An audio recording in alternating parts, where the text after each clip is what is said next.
If you want to make life's tasks easier while skyrocketing your intelligence, you're going to want to implement these 5 methods to increase your neuroplasticity.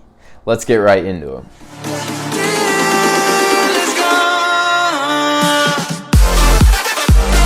Welcome to Triumph with Trent. I hope you all are fantastic. In today's video, we're going to go over neuroplasticity. I've been obsessed with it for the last month because I find it very fascinating. We can form these new connections in our brain and have neurogenesis, or the formation of new brain cells. Now, neuroplasticity is the brain's ability to change or rewire throughout one's life. They once thought that you couldn't develop new connections after the age of 20 because they had already been formed. Turns out this is false. We have 100 billion neurons in our head, and they're making these synapse connections on a daily basis that we can form throughout our entire lives. And whether we have them weakened or eliminated depends on how actively we use them. So let me share with you 5 ways that you can improve your neuroplasticity and stay bright at old age to optimize your mind and body. If that's something that interests you, make sure you hit that subscribe button below. The first way I have for you to increase your neuroplasticity is by continuing to learn throughout your life. These new activities are going to offer new connections throughout your brain. One way you can improve your cognitive function right now is by going on a new route. You can learn a new instrument, you can switch your dominant hands when you're brushing your teeth or doing a mundane task, switching up your routine that your body's so used to doing every day, and learn a new language. Jot down what your daily routine is. Say you're going to the grocery store that week, or you commute to work at this time, and there's this many routes available for you to take. When you change up your routine, it's going to remap your brain into forming some of those new connections that you weren't exposed to prior. We need to break out of our hard wiring of our brain by learning a new instrument or a language that we've never been exposed to in the past. This will generate those new connections that we seek because we're having to learn something we know nothing about, and it's going to push our ability to form these neural connections. Many of us are stuck in our routines because we haven't done anything new prior to moving to that environment.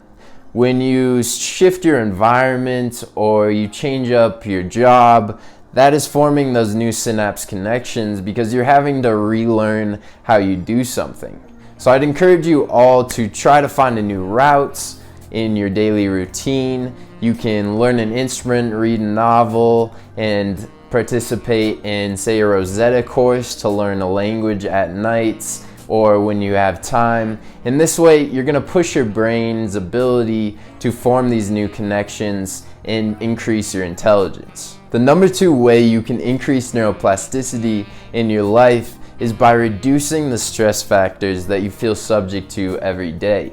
Stress is a silent killer, and right now it's influencing your prefrontal cortex and your hippocampus that's hindering your value-based decision making that we all need. Right now it's increasing in the amygdala, which is associated as the lizard brain with fear, anxiety, and anger. And to maintain a healthy lifestyle, you're going to need several things. Firstly, the basis of a healthy lifestyle is going to be sleeping 7 to 8 hours a night. I have a bunch of videos of this on my channel, so make sure you're subscribed and you can go check those all out. Another way is getting adequate exercise on a daily basis. You also want to be getting the right nutrients by taking supplements to fill some of these deficiencies we have and eating the right foods in your diet. Another thing that's overlooked is your environmental factor. If you're coming home to a toxic environment or not currently liking your living environment because of pollution, then you're going to be more subject to being stressed, and you're going to go to bed and wake up each day and have that effect on your neuroplasticity. Number 3 is exercise. Physical activity is not only one of the best ways for us to reduce stress in our lives, but but it also boosts our brain-derived neurotrophic factor. You can either do strenuous activity or light aerobic exercises to boost this. Remember to start with less and then you can always add more. For strength training, start with a couple days a week with lower reps and lighter weight, and then incrementally get your way up to 5 days lifting heavier weight and increasing your repetitions. For aerobic exercise, you can start with a mile a day a couple times a week and then gradually work your way up to a 5K or a 10K several times a week to increase your neuroplasticity. Also, take in mind running on a new route or biking down the road that you've never gone down so you can create some of those pathways in your brain. Also, exploring new things like yoga or climbing, a martial art that you know nothing about, will increase your neuroplasticity because it will be a new activity to you. Number 4 is sleep/visualization. Sleep is our number one nutrient to retaining all of these experiences and lessons that we learned throughout the day. So you need to make sure that you're getting adequate sleep. When you lay down at night or during the day when you lay down for a nap or on the couch, start to visualize or go through mental rehearsals of things you'd like to work on or see in your life. This has been shown to activate our brain and central nervous system in the same way that you're actually performing these things. So it will help form those neural connections before you actually do that task at hand.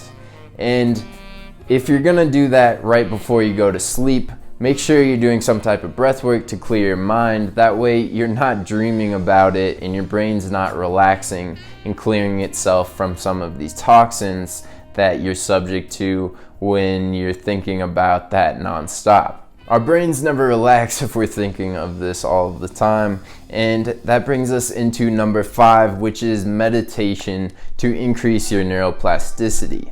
This will increase your self-awareness and you'll have more control over your decisions and actions you make throughout the day that will form the most ideal synapse connections towards your future. Our brains have been pre-programmed by our past experiences, and we need to break out of some of these patterns of thinking by recognizing these thoughts that are coming into our consciousness. And to do that, I made a video on this channel that is called Unlocking Your Superpower. Make sure you go check that out, and it will guide you a beginner's step-by-step guide into eliminating some of these thoughts so you can start reprogramming your own brain. Many of us have these synapse connections that are no longer serving us. In a way, I found to reprogram my own connections that were being triggered in my environment is putting a timestamp on actually performing that task at hand. For example, I will have a sweet tooth or have a hunger pain, and no, it's just a craving, but I've fallen victim to it in the past and have created that neural pathway already. So by putting a timestamp on it, sometimes when I wait 15 minutes or until the next day, I don't actually want that anymore. It was just that connection that I had in my brain. That's why it's so important for us to meditate and become more aware of some of these thoughts that are coming into our consciousness on a daily basis. If you're looking to optimize your body and mind, make sure you subscribe to this channel by hitting that button below. Thank you guys so much for watching. If you have any feedback for me, I would be incredibly grateful if you could leave it in the comments below. I will catch you guys in the next video.